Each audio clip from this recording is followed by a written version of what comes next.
मीनाताई ठाकरेंच्या पुतळ्याची विटंबना निंदनीय, हा तर महाराष्ट्र पेटवण्याचा प्रकार, उद्धव ठाकरेंचं वक्तव्य। मीनाताईंच्या पुतळ्याची विटंबना ही निषेधार्ह घटना, पुतळ्याची विटंबना करणाऱ्यांवर कडक कारवाई करणार, मुख्यमंत्री देवेंद्र फडणवीस यांचा इशारा।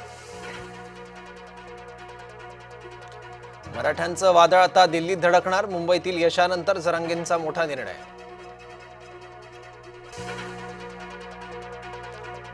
कारण नसताना दोन समाजात वेगळं वातावरण, दोन समित्या करायची आवश्यकता होती का? आरक्षणाच्या मुद्द्यावर शरद पवारांचे सवाल। बीड अहिल्यानगर रेल्वे सेवा सुरू, मराठवाडाकरांचं स्वप्न पूर्ण, मुख्यमंत्री उपमुख्यमंत्र्यांनी दाखवला हिरवा झेंडा। पंतप्रधान मोदींमुळेच रेल्वेचं स्वप्न पूर्ण झालं, मोदींनी 10 वर्षात 21,000 कोटी रुपये दिले, मुख्यमंत्री फडणवीसांकडून मोदींचं कौतुक। मराठवाड्यातील दुष्काळ भूतकाळ करणार, सरकारने मराठवाड्यात पाणी आणलं, मुख्यमंत्री फडणवीस यांचं वक्तव्य। पंतप्रधान नरेंद्र मोदींचा अमृत महोत्सव, भाजपसाठी मोदींचा अमृत महोत्सव एक भावनिक क्षण, देशभरात भाजपकडून विविध कार्यक्रमांचं आयोजन।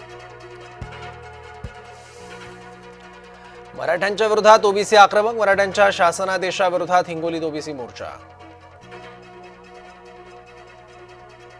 अजित पवारांच्या गाडीसमोर तरुणाचा आत्मदहनाचा प्रयत्न, ग्रामपंचायतीच्या कामाच्या चौकशीची शेखर थोरातची मागणी, बीडच्या नगर नाका घटना। मराठा समाजाला आजपासून कुणबी प्रमाणपत्रांचं वाटप, हैदराबाद गॅझेटनुसार मराठा समाजाला प्रमाणपत्र। भुजबळांच्या बेनामी संपत्तीची पुन्हा चौकशी, मंत्री छगन भुजबळांच्या अडचणीत वाढ, बेनामी मालमत्ता प्रकरणी विशेष न्यायालयाकडून चौकशीचे आदेश। पंतप्रधान मोदींच्या वाढदिवशी माओवाद्यांचं पांढरं निशाण, आम्हाला संघर्ष नकोय, माओवाद्यांकडून महिन्याभरासाठी संघर्ष विरामाचा प्रस्ताव।